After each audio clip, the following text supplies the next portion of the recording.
ನಾನು ಈ ಸಂಸ್ಥೆಯ ಹಳೆಯ ವಿದ್ಯಾರ್ಥಿ. 1966ನೇ ಇಸ್ವಿಯಲ್ಲಿ ನಾನು ಪ್ರಪ್ರಥಮರಿಗೆ ನಾನು ಪೂಜ್ಯ ಶ್ರೀ ಎಸ್ ಕರಿಯಪ್ಪನವರನ್ನ ನೋಡಿದೆ. ಅನೇಕ ಬಾರಿ ಇಲ್ಲಿ ಅವರು ಓಡಾಡ್ತಾ ಇದ್ದದ್ದು ನನಗೆ ಇನ್ನೂ ಜ್ಞಾಪಕ ಇದೆ. ನಾನು ಇದೇ ಹಾಸ್ಟೆಲ್ನಲ್ಲಿ ವಿದ್ಯಾರ್ಥಿಯಾಗಿದ್ದೆ ಮತ್ತು ನಮಗೆ ಮಾರ್ಗದರ್ಶಕರಾಗಿ ಡಾಕ್ಟರ್ NS ರಾಮೇಗೌಡರು ನಮ್ಮ ಕೆಮಿಸ್ಟ್ರಿ ಲೆಕ್ಚರರ್ ಆಗಿದ್ದರು. ಮತ್ತು ನಮಗೆ ಹಾಸ್ಟೆಲ್ನ ವಾರ್ಡನ್ ಕೂಡ ಅವರಾಗಿದ್ದರು. ಪ್ರಸ್ತುತ ಪರಿಸ್ಥಿತಿಯಲ್ಲಿ ಅಪ್ಪಟ ಗಾಂಧಿವಾದಿಯಾಗಿದ್ದ ಪೂಜ್ಯ ಶ್ರೀ ಎಸ್ ಕರಿಯಪ್ಪನವರ ಮಾರ್ಗದರ್ಶನ ಇವತ್ತಿನ ಯುವ ಪೀಳಿಗೆಗೆ ಅವಶ್ಯಕವಾಗಿ ಬೇಕಾಗಿದೆ. ಅವರ ಮಾರ್ಗದರ್ಶನದಲ್ಲೇ ನಡೆದರೆ ಈ ದೇಶ ಉತ್ತಮ ದೇಶ ಆಗಿ ಪರಿವರ್ತನೆ ಆಗುತ್ತೆ. ನಾನು ಅವ್ರ ಜೊತೆ ಸುಮಾರು ಬಾರಿ ಗಾಂಧಿ ಫಾರಂಗೆ ಅವ್ರ ಜೊತೆ ತೆರಳಿದ್ದೆ. ಅಲ್ಲಿ ಅವರು ಸಾಮಾನ್ಯ ಕೆಲಸಗಾರನಂತೆ ಗಾಂಧಿ ಫಾರಂನಲ್ಲಿ ಕೆಲಸವನ್ನು ನಿರ್ವಹಿಸ್ತಾ ಇದ್ರು. ಒಂದು ದಿವಸ ನೀರುಗದ್ದೆ ನಾಟಿ ಮಾಡುವಾಗ ನನಗೆ ಆಶ್ಚರ್ಯ ಆಯಿತು. ಅವರೇ ತೆವಡೆ ಹಾಕಿ ಈ ಪೈರುಗಳನ್ನು ಬಿಡ್ತಾಯಿದ್ರು. ನಾನು ಅವ್ರ ಜೊತೆ ಕೈ ಜೋಡಿಸಿದ್ದೆ. ಆ ಕ್ಷಣ ನನಗೆ ತುಂಬಿ ಬಂತು. ಆವಾಗ ಪ್ರಸ್ತುತ MLA ಆಗಿದ್ರು ಕೂಡ ಅವರು ಮಕ್ಕಳ ಬಗ್ಗೆ ಏನು ಕಾಳಜಿ ವಹಿಸ್ತಿದ್ರು ಅಂತ ನನಗಿನ್ನೂ ಗೊತ್ತಿದೆ. ಅವರು ಹೈಸ್ಕೂಲ್ ಹಾಸ್ಟೆಲ್ ಮಕ್ಕಳ ಜೊತೆನೇ ಊಟಕ್ಕೆ ಕೂತ್ಕೋತಾ ಇದ್ರು. ನಾವು ಪಕ್ಕದಲ್ಲೇ ಕಾಲೇಜ ಅಡುಗೆ ಮನೆ ಇತ್ತು, ಅಲ್ಲಿ ಹಾಸ್ಟೆಲ್ ಇತ್ತು. ನಾನು ಪ್ರತಿ ಬಾರಿ ಅಲ್ಲಿ ಊಟಕ್ಕೆ ಹೋಗ್ತಾ ಇದ್ದಾಗ ಅವರು ಹೈಸ್ಕೂಲ್ ಮಕ್ಕಳ ಜೊತೆ ಸ್ವತಂತ್ರ ಸಂಗ್ರಾಮದ ಕಥೆಗಳನ್ನು ಹೇಳಿ ಅವ್ರಿಗೆ ಹುರಿದುಂಬಿಸ್ತಾ ಇದ್ರು. ಮತ್ತು ಅನೇಕ ಸಂದರ್ಭಗಳಲ್ಲಿ ನಮಗೆ ಮೌಲ್ಯಗಳನ್ನು ಮತ್ತು ಬದುಕು ಹೇಗಿರಬೇಕು ಎಂಬುದನ್ನು ನಮಗೆ ತಿಳಿಸ್ಕೊಡ್ತಾ ಇದ್ರು. ಈ ಸಂದರ್ಭದಲ್ಲಿ ಅವರನ್ನು ಗೌರವಪೂರ್ವಕವಾಗಿ ನೆನ್ಕೊಂಡು ಪ್ರತಿ ವರ್ಷ ಇಂಥ ಕಾರ್ಯಕ್ರಮ ನಡೀಲಿ ಅಂತೇಳಿ ನಾನು ಆಶಿಸ್ತೇನೆ. ಪೂಜ್ಯ ಕರಿಯಪ್ಪನವರ ಪುಣ್ಯ ಸ್ಮರಣೆ 1980ರಿಂದ ಹಿಡಿದು ಇದುವರೆಗೂ ಒಂದು ವರ್ಷವೂ ತಪ್ಪದಂಗೆ ನಡೆಸ್ಕೊಂಡು ಬರ್ತಾ ಇರೋದು ತುಂಬ ಒಳ್ಳೆಯ ವಿಷಯ. ಆಮೇಲೆ ಈಗಿನ ಯುವ ಜನಾಂಗಕ್ಕೆ ಕರಿಯಪ್ಪನವ್ರು ಯಾರು, ಅವರ ಸಾಧನೆ ಏನು ಅನ್ನುವುದನ್ನು ನಾವು ಆಗಾಗ್ಗೆ ತಿಳಿಸ್ಬೇಕು. ಆ ದೃಷ್ಟಿಯಲ್ಲಿ ಅವರನ್ನು ಕ್ರಮೇಟ್ ಮಾಡಿರೋ ಜಾಗದಲ್ಲಿ ಒಂದು ಉದ್ಯಾನವನ್ನು ನಿರ್ಮಿಸಿ ಎಲ್ಲ ವಿದ್ಯಾರ್ಥಿಗಳು, ಹೊಸದಾಗಿ ಬರೋರು, ಹಳಬರು ಎಲ್ಲ ಬಂದು ಕರಿಯಪ್ಪನವರ ಆಶೀರ್ವಾದ ತಗೊಂಡ ರೀತಿಯಲ್ಲಿ ನಡೀತಾ ಇರೋ ಈ ಕಾರ್ಯಕ್ರಮ ಇದೆಯಲ್ಲ. ಆಮೇಲೆ ಈ ಕಳೆದ 2 ವರ್ಷದ ಕಾರ್ಯಕ್ರಮಗಳಿದೆಯಲ್ಲ, ನಮ್ಮ ಶ್ರೀಕಂಠವ್ರು ಮಾಡ್ತಾ ಇರೋದು, ಬಹುಶಃ ನಮಗೆಲ್ಲ ಕರಿಯಪ್ಪನವರನ್ನು ಊರು ಮೆರವಣಿಗೆಯಲ್ಲಿ ಅವರ ಫೋಟೋ ತಲುಪಿಸ್ಬೇಕು ಅನ್ನೋ ಕಲ್ಪನೆ ನಮಗೆ ಯಾರಿಗೂ ಬಂದಿರಲಿಲ್ಲ. ಆ ಕಲ್ಪನೆ ಕರಿಯಪ್ಪನವರ ಇವನು ನಮ್ಮ ಶ್ರೀಕಂಠಕ್ಕೆ ಬಂದು ಅದು ಹೆಚ್ಚಿನ ಜನಕ್ಕೆ ವರ್ಷಕ್ಕೊಮ್ಮೆ ಸೆಲೆಬ್ರೇಷನ್ ಥರ ಮಾಡ್ತಾ ಇರೋದು ನನಗೆ ತುಂಬ ಸಂತೋಷ. ನಮಗೆ ಎಷ್ಟು ವರ್ಷ ಸಾಧ್ಯನೋ ಅಷ್ಟು ವರ್ಷ ಈ ಕಾರ್ಯಕ್ರಮಕ್ಕೆ ಬಂದು ಹೋಗಬೇಕು. ನಾನು, ಪುಟ್ಟೇಗೌಡರು ಮತ್ತು ತಿಮ್ಮೇಗೌಡರು ಅಂತ ಕರಿಯಪ್ಪನವರ ಆಶೀರ್ವಾದನ ಬಯಸ್ತೀವಿ. ಕರಿಯಪ್ಪನವರು ಸ್ವಂತ ಸೂರ್ಯಕಾಯದೊಡ್ಡಿ ಅವ್ರ ಹುಟ್ಟಿದವ್ರನ್ನವರೇ ನಾವು, ಅವ್ರ ಫ್ಯಾಮಿಲಿನೇ. ಅವರ ಕಿರಿತಮ್ಮನ ಮಗ ನಾನು. ನನ್ನ ವಿದ್ಯಾಭ್ಯಾಸ SLCವರೆಗೆ ಇವರಲ್ಲೇ ನಡೆಯಿತು. ನನಗೆ ಒಳ್ಳೆ ಜ್ಞಾನ ಕೊಟ್ಟು ನನ್ನ ಇವತ್ತು ಒಬ್ಬ ಮನುಷ್ಯ ಅನಿಸ್ಕೊಳ್ಳೋದಕ್ಕೆ ದಾರಿ ತೋರ್ಕೊಟ್ಟಿದ್ದಾರೆ ಅವರು ನಮ್ಗೆ ಅಷ್ಟಾಗ ಅದು ನಾವು ಸಣ್ಣ ಹುಡುಗರಿಂದ ನಾವು ನೋಡಿದ್ದೀವಿ ಸರ್. ನಮ್ಮ ಬಾಲಗೌಡರು ಅಂತ ಇದ್ರು ಸರ್, ಅದು ಬಾಸ್ ಅವ್ರ ಅರಿಯಾದ ಅವ್ರ ನಾ ಬಾಸ್ ಸೇವೆ ಮಾಡ್ಕೊಂಡು ನಾನು ಸ್ವಲ್ಪ ಇವರು ಚೆನ್ನಾಗಿ ಮಾತಾಡ್ತಾರೆ.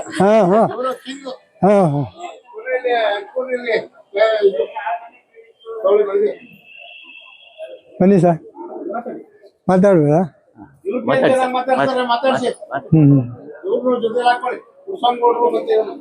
ಮಾತಾಡ್ಲಾ? ಬನ್ನಿ ಸರ್.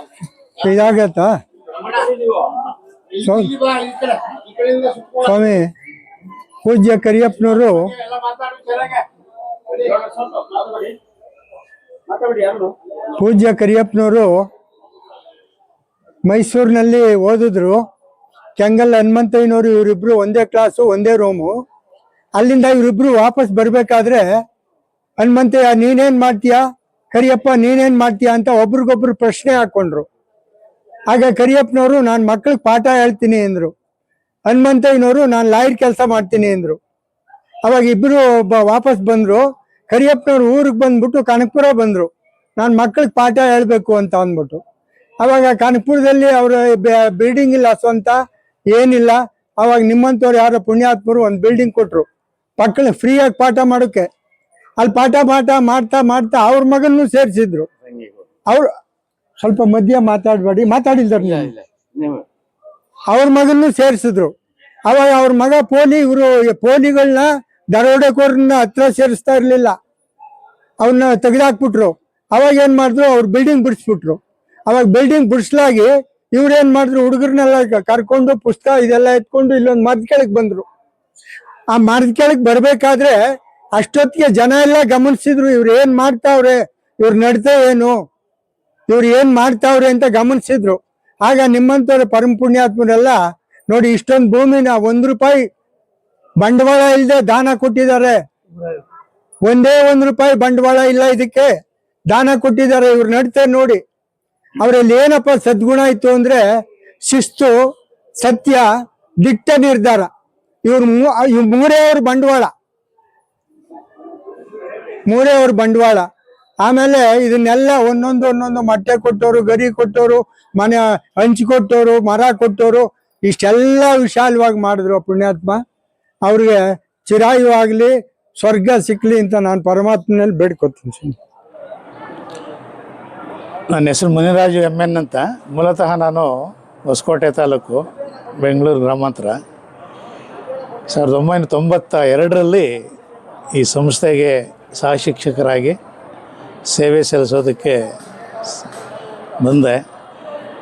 ಈ ಸಂಸ್ಥೆಯ ವಿಶೇಷತೆ ಏನಂದರೆ, ಇಲ್ಲಿ ಯಾರು ನೌಕರರಾಗಿ ಸೇವೆ ಸಲ್ಲಿಸೋದಕ್ಕೆ ಬರ್ತಾರೆ ಅವ್ರ ಕಡೆಯಿಂದ ಯಾವುದೇ ಥರದ ₹1 ತೆಗೆದುಕೊಳ್ಳದೆ ಉದ್ಯೋಗವನ್ನು ನೀಡ್ತಕ್ಕಂಥ ಸಂಸ್ಥೆ ಅಂತ ಏನಾದರೂ ಇದ್ದರೆ ನಮ್ಮ ಕರಿಯಪ್ಪನವರ ಸಂಸ್ಥೆ ಆಗಿರುತ್ತದೆ ಅನ್ನೋದು ನನ್ನ ಭಾವನೆ ಆಗಿರುತ್ತೆ. ನಾನು ಸುಮಾರು 32 ವರ್ಷಗಳ ಕಾಲ ಸೇವೆಯನ್ನು ಮಾಡಿರುತ್ತೇನೆ. ಈ ಸಂಸ್ಥೆಯಲ್ಲಿ ಹಲವಾರು ವಿದ್ಯಾರ್ಥಿಗಳು ವಿದ್ಯಾಭ್ಯಾಸ ಮಾಡಿ ಜಗತ್ತಿನಾದ್ಯಂತ ಸೇವೆಯನ್ನು ಸಲ್ಲಿಸ್ತಾ ಇದ್ದಾರೆ. ಒಂದು ಎಮ್ಮರವಾಗಿ ಬೆಳೆದಿರ್ತಕ್ಕಂತಹ ಸಂಸ್ಥೆ ಇದು. ಒಂದು ಪಕ್ಷಿಗಳು ಹೇಗೆ ಮರದಲ್ಲಿ ಆಶ್ರಯವನ್ನು ನೀಡುತ್ತೋ ಹಾಗೆ ಈ ಸಂಸ್ಥೆಯೂ ಸಹ ಹಲವಾರು ಲಕ್ಷಾಂತರ ಜನರಿಗೆ ಒಂದು ವಿದ್ಯಾಭ್ಯಾಸವನ್ನು ನೀಡಿ ಅವರ ಜೀವನವನ್ನು ರೂಪಿಸ್ಕೊಳ್ಳೋದಕ್ಕೆ ಒಂದು ಜ್ಞಾನಾರ್ಜನೆಯನ್ನು ನೀಡಿರ್ತಕ್ಕಂಥ ಸಂಸ್ಥೆ. ಅಂದಿನಿಂದ ಈವರೆಗೆ ಈ ಸಂಸ್ಥೆಯಲ್ಲಿ ಏನು ಆಡಳಿತ ಮಂಡಳಿ ನಿರ್ದೇಶಕರುಗಳು ಬಂದಿರ್ತಾರೆ, ಮತ್ತು ಇಲ್ಲಿನ ಒಂದು ಸೇವೆಯನ್ನು ಮಾಡ್ತಾ ಇರ್ತಕ್ಕಂತಹ ಸದಸ್ಯಗಳಾಗಿರ್ಬೋದು, ಎಲ್ಲರೂ ನಿಸ್ವಾರ್ಥವಾಗಿ ಸೇವೆಯನ್ನು ಸಲ್ಲಿಸ್ತಾ ಇದ್ದಾರೆ.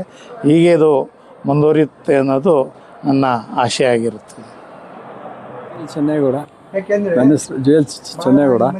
ನಾವು ಸುಮಾರು ಇಲ್ಲೇ ಎಲ್ಲ ಹೈಸ್ಕೂಲು ಮಿಡ್ಲ್ ಸ್ಕೂಲು ಡಿಗ್ರಿ ಎಲ್ಲ ಇಲ್ಲೇ ಮಾಡೋದು. ನಾವು ನಮ್ಮ ಬ್ರದರೆಲ್ಲ 4 ಜನ ಇಲ್ಲೇ ಇದ್ದು ಹಾಸ್ಟೆಲ್ ಇದ್ಕೊಂಡು 13 ದಿವಸ ಹಾಸ್ಟೆಲ್ ಇದ್ದು.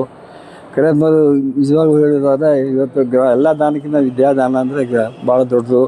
ಅವತ್ತಿನ ಕಾಲದಲ್ಲಿ ಗ್ರಾಮಾಂತರ ಮಕ್ಕಳುಗಳು ಹೊರಗಡೆ ಬೆಂಗಳೂರು ಮೈಸೂರು ಹೋಗಿ ಮಾಡುವಷ್ಟು ಇದು ಅವರಲ್ಲಿ ಸೆಷನ್ ಇರಲಿಲ್ಲ. ಈಗ ಇದರಂಥ ಬೋಧಕಾರವಾಗಿ ಬೆಳೆದಿದೆ ಅಂದರೆ ಇಡೀ ಇದರಲ್ಲೇ ಹೆಸರುವಾಸಿಗೆ ವಿದ್ಯಾದಾನ ದೊಡ್ಡ ದಾನ. ಅವ್ರನ್ನ ನೆನೆಸ್ಕೊಂಡು ಇಲ್ಲಿ ಓದಿರ್ತಕ್ಕಂಥವರೆಲ್ಲ ಸುಮಾರು ಜನ ಫಾರಿನಲ್ಲೆಲ್ಲ ಇದ್ದಾರೆ. ಎಲ್ಲ ಫಾರಿನಲ್ಲೂ ಇದೊಂದು ದೊಡ್ಡ ಜ್ಞಾನ. ಕರೆಯಪ್ಪನವ್ರಿಗೆ ಎಷ್ಟು ಹೇಳಿದ್ರು ಅದ್ರ ಬಗ್ಗೆ ಹೇಳಿದ್ರು ತೀರಿಸೋಕ್ಕಾಗಲ್ಲ. ಅದು ಅವರಿಗೆ ನನ್ನ ವಂದನೆಗಳನ್ನು ಪ್ರಾರ್ಥಿಸ್ತೇನೆ.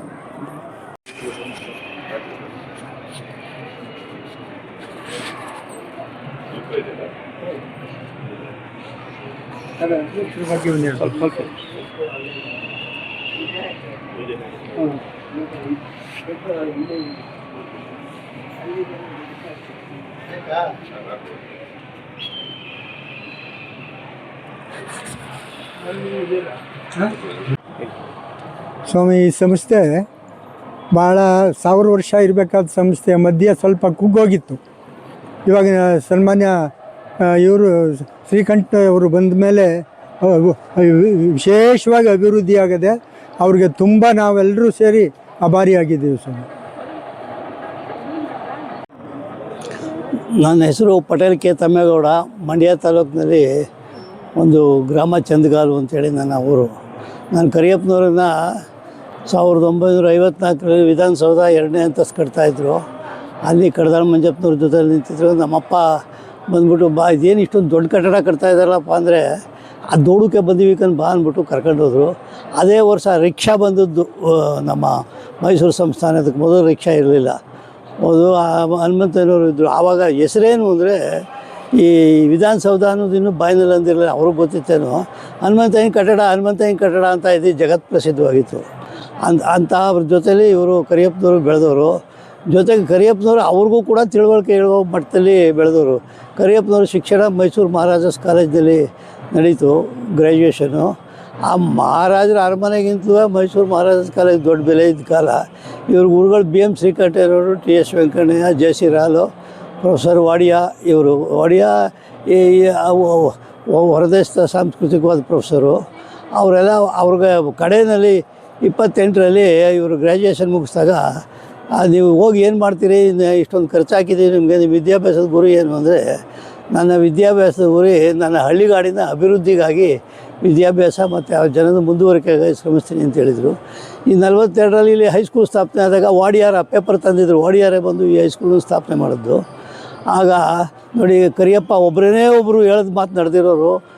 ಇಂಥದ್ದು ಸ್ಕೂಲ್ ಕಟ್ಟಿದ ನನ್ನ ಕರೆಸಿದ್ದಾರೆ ಓಪನ್ಗೆ, ತುಂಬ ಸಂತೋಷ ಆಗಿದೆ ಅಂದ್ಬಿಟ್ಟು ತುಂಬ ಮೆಚ್ಚುಗೆ ಅವ್ರ ಗುರುಗಳಿಂದ ಬೆನ್ನು ತಟ್ಟಿಸ್ಕೊಂಡು ಒಪ್ಪಿಸ್ಕೊಂಡವರು.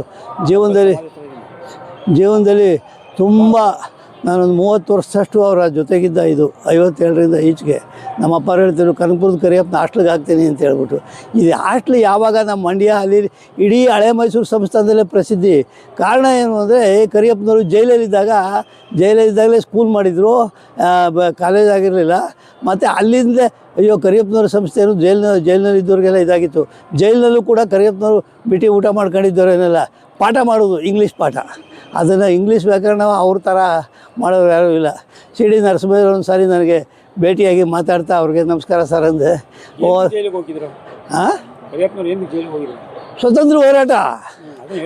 ಸ್ವತಂತ್ರ ಹೋರಾಟಕ್ಕಾಗಿ ಜೈಲಿಗೆ ಹೋದವರು. ಸಾಮಾನ್ಯವಾಗಿ ಆ ಕಾಲದವ್ರನ್ನ ಹಾಗಂತ ಅಂದ್ಬಿಟ್ರೆ ಸ್ವತಂತ್ರ ಹೋರಾಟ ಅಂತ ಇದರಲ್ಲಿ ತಿಳ್ಕೊತಾರೆ. CD ನರಸಿಂಹಯ್ಯರು ಹೇಳಿದ್ರು, ನಿಮ್ಮ ಗುರುಗಳಷ್ಟು ದಕ್ಷಿಣ ಭಾರತದಲ್ಲಿ ಯಾರೂ ಇಲ್ಲ ಕಣಪ್ಪ, ಟಾಪು, ನಮಗೆ ಪಾಠ ಹೇಳುವ ಶಕ್ತಿ ಅವ್ರಿಗಿದೆ. ನಾನು ವಿಶ್ವದಲ್ಲಿ 300 ವಿಶ್ವವಿದ್ಯಾಲಯಕ್ಕೆ ವಿಸಿಟಿಂಗ್ ಪ್ರೊಫೆಸರ್ ಆಗಿದ್ದೀನಿ. ನಿಮ್ಮ ಗುರುಗಳ ಸ್ಟ್ಯಾಂಡರ್ಡಲ್ಲಿ ನಮಗೆ ಮಾತಾಡೋಕೆ ಇವತ್ತು ಕೂಡ ಬರೋದಿಲ್ಲ. ಅವರು ಆವತ್ತಿನ ಕಾಲದಲ್ಲೇ ಹನುಮಂತಯ್ಯನವರು 52ರಲ್ಲಿ ಕ್ಯಾಬಿನೆಟ್ ರಚನೆ ಮಾಡಿದಾಗ ಆಮೇಲೆ ಯಾವುದೋ ಬೇರೆ ಮಾತು ಬರೆದವ್ರೆ.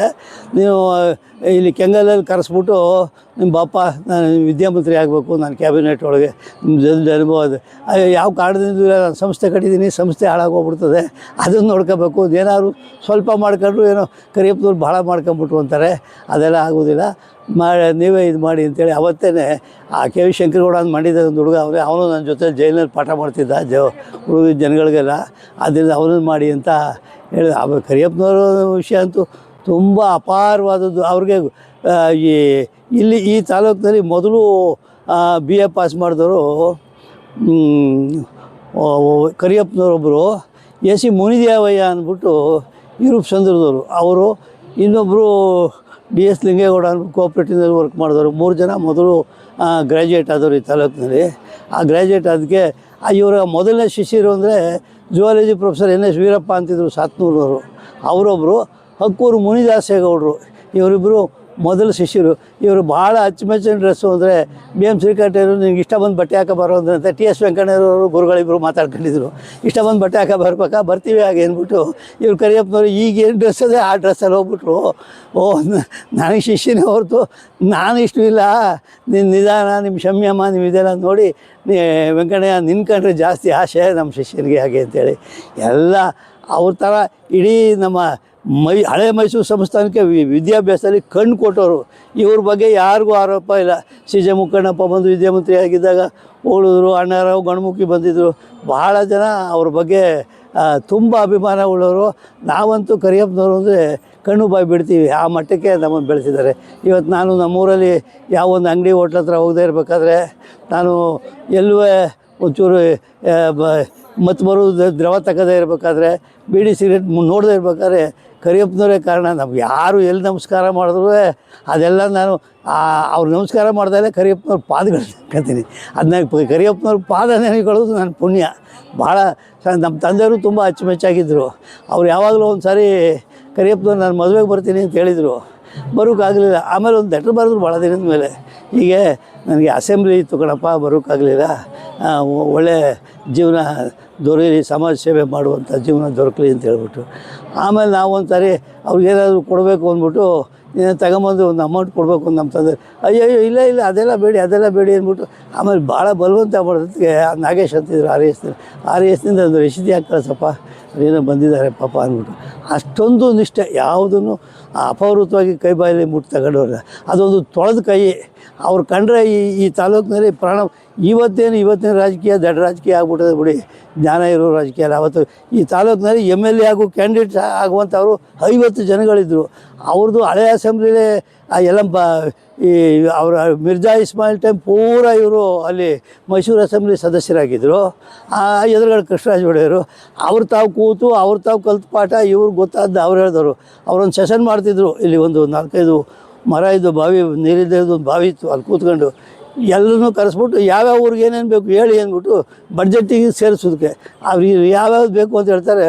ಅಷ್ಟೂ ಇಲ್ಲ, 2 ಊರ ಮಧ್ಯದಲ್ಲಿ ಸ್ಕೂಲ್ ಮಾಡ್ಕೊಳ್ಳಿ, ದಂಡಿ ಎಲ್ಲ ಒಂದು 3/4 ಕಿಲೋ, ಅಲ್ಲಿಗೊಂದು ಅರ್ಧ ಕಿಲೋ, ಇಲ್ಲೊಂದು ಅದೆಲ್ಲ ತಾಳ್ಮೆ ಮಾಡಿ ಜನಕ್ಕೆ ಅವ್ರಿಗೆ ಬಹಳ ತುಂಬ ಬೆನ್ನೆಲುಬು ಆಗಿದ್ದವರು ಸುಬ್ಬಣ್ಣ ಅವರು ಅಂತೇಳಿ. ಸುಬ್ಬಣ್ಣ ಅವರ ಮಕ್ಕಳು ಕೆ ಸುಬ್ರಹ್ಮಣ್ಯ ಸ್ವಾಮಿಗಳು ನಮಗೆ ಗುರುಗಳಾಗಿದ್ದರು, ಅವ್ರು ಇಲ್ಲೇ ವರ್ಕ್ ಮಾಡಿದವರು. ಆಮೇಲೆ ನಾಗಪ್ಪ, ಯಾವುದೊಂದು ಮಂತನ ಇಡೀ ಇದರಲ್ಲಿ ಅತ್ಯಂತ ಪ್ರಸಿದ್ಧವಾದದ್ದು. ಬೇರೆ ಅವರು ಅನ್ಯ ಜನಾಂಗದವರಾದರೂ ಈ ಜಾಗನ ಲಾಯರ್ ಸುಬ್ರಾಯರು ನೋಡಿದ್ದೆ ನಾನು. ಸುಬ್ರಾಯರು ಕೆಂಗಲ್ ಹನುಮಂತವರು ಒಟ್ಟಿಗೆ ರಾಮನಗರದಲ್ಲಿ ಆಫೀಸ್ ಮಾಡ್ಕೊಂಡು ವರ್ಕ್ ಮಾಡಿದವರು. ಭಾಳ ಚೆನ್ನಾಗಿ ವಕೀಲಿ ಮಾಡಿದವರು. ನೋಡಪ್ಪ ಸುಬ್ರಾಯ, ನೀನೊಂದು ಕೆಲಸ ಮಾಡು, ಬೆಂಗಳೂರಿಗೆ ಇವರೆಲ್ಲ ಅನ್ನ ಬುತ್ತಿ ಕಟ್ಕೊಂಡು ಇಟ್ಟು ಬುತ್ತಿ ಕಟ್ಕೊಂಡು ಬರ್ಬೇಕಾದ್ರೆ ಕಷ್ಟ ಅದೇ ರೊಟ್ಟಿ ಇಟ್ಟ, ನೀನು ಇಲ್ಲೇ ಒಂದು ಆಫೀಸ್ ಮಾಡು, ಎಲ್ಲ ಜಮೀನು ಹೋದವ್ರಿಗೆ ಮತ್ತೊಂದಿಗೆ ಅವ್ರಿಗೆಲ್ಲ ಪರಿಹಾರ ಇಲ್ಲೇ ಕೊಡುವ, ಈ ಜನ ದುಡ್ಡು ಖರ್ಚಾಗಬಾರ್ದು, ಹಳ್ಳಿ ರೈತರುಗಳದ್ದು ಜಮೀನು ಹೋಗಿದೆ ಅಂಥೇಳಿ ಆ ಕರಿಯಪ್ಪನವರು ಹನುಮಂತನವರು ಸಲಹೆ ಹೇಳೋರು, ಮತ್ತೊಬ್ಬರಿಗೂ ಹೇಳೋರು. ಇವರೇನು ನಾವು ಈ ಕರಿಯಪ್ಪನವ್ರು ಹೋಲ್ಸ್ಗಳು ಜನ ಇವತ್ತಿಲ್ಲ. ರಾಷ್ಟ್ರ ಮಟ್ಟದಲ್ಲಿ ಒಂದು 3-4 ಜನ ಇದ್ದರು. 2ನೇ ಪ್ರಧಾನಿಯಾಗಿದ್ದರು ಒಬ್ಬರು, ಅವರೊಬ್ಬರು. ಆಮೇಲೆ ಇನ್ನೊಬ್ಬರು ಲಾಲ್ ಬಹದ್ದೂರ್ ಶಾಸ್ತ್ರಿ ಇದ್ದರು, ವಾಜಪೇಯಿ ಇದ್ದರು. ಇಂಥವರ ವ್ಯಕ್ತಿತ್ವದ ಒಂದವರು ಕರಿಯಪ್ಪನವರು. ಹಾಡಿದರೆ ವ್ಯಕ್ತಿತ್ವನೇ ಇಲ್ಲ. ಆವತ್ತಿನೆಲ್ಲ ಪಾರ್ಲಿಮೆಂಟ್ನಲ್ಲೆಲ್ಲ ಮೈಸೂರು ದೇಶದಲ್ಲಿ ಯಾರು ಉನ್ನತವಾಗಿದ್ವಿ ಸೇವೆ ಮಾಡೋರು ಅಂದರೆ ಕರಿಯಪ್ಪನವ್ರ ಹೆಸರು ತರಿಸ್ಕೊಂಡು ಇಲ್ಲಿಗೆಲ್ಲ ವಿಸಿಟ್ ಕೊಟ್ಟು ಮಾಡಿ. ಇಂದಿರಾ ಗಾಂಧಿ ಬಂದಿದ್ಲು, ಅವರ ಜ್ಞಾನ ಮತ್ತೊಂದು ಅವ್ರು ಕಟ್ಟಿರೋ ಸಂಘ ಸಂಸ್ಥೆ ನೋಡೋದಕ್ಕೆ ಎಲ್ಲ ಕೂಡ ಒಂದು ಕರಿಯಪ್ಪನವ್ರು ಹೇಳ್ದ ಪಾಸ್ ಮಾಡಿ ಅನ್ನೋದು ಇಲ್ಲಿ DC-ಗಳಿಗೆ ಅವ್ರಿಗೆ ಇವ್ರಿಗೆಲ್ಲ ಸರ್ಕಾರದ ಹನುಮಂತನವ್ರ ಸರ್ಕಾರದಲ್ಲಿ, ನಿಲಿಂಗಪ್ಪನವ್ರ ಸರ್ಕಾರದಲ್ಲಿ ಕರಿಯಪ್ಪನವ್ರು ಹೇಳಿದ ಕಾನೂನಿಗೆ ಅನ್ವಯಿಸಿ ಎಳ್ಕೊಂಡು ಬಂದು ಮಾಡಿಕೊಡಿದ್ದೆ. ಅಷ್ಟೂ ತೊಳೆದ ಕೈ, ಅಷ್ಟೂ ನಿಷ್ಠಾವಂತರು. ಆತ ಈ ಥರದ ನಿಷ್ಠೆ ಇರೋರು ನಾನೆಲ್ಲೂ ನೋಡಲಿಲ್ಲ. ನಾನು ಅನೇಕ ವಿದ್ಯಾಸಂಸ್ಥೆಗಳಿಗೆಲ್ಲ ಹೋಗಿ ಬಂದಿದ್ದೀನಿ, ಈ ಥರದ ನಿಷ್ಠೆ ಇರೋರು ನೋಡಲಿಲ್ಲ. ತುಂಬ ಕಡಿಮೆ ಅಂತ ಹೇಳಿ ನಾನು ಮಾತನ್ನು ಮುಗಿಸ್ತೇನೆ.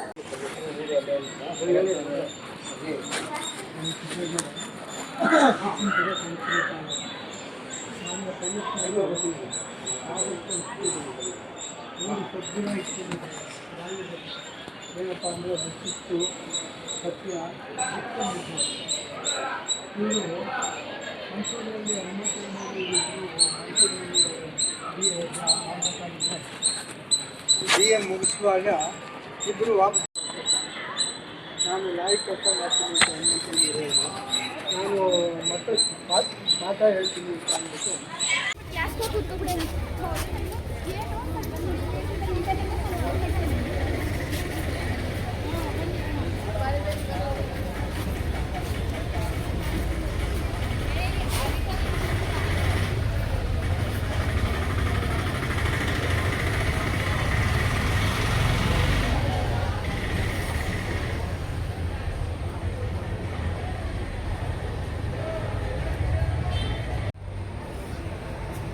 ಚೆನ್ನಾಗಿರುತ್ತೆ ತೆಗೀರಿ.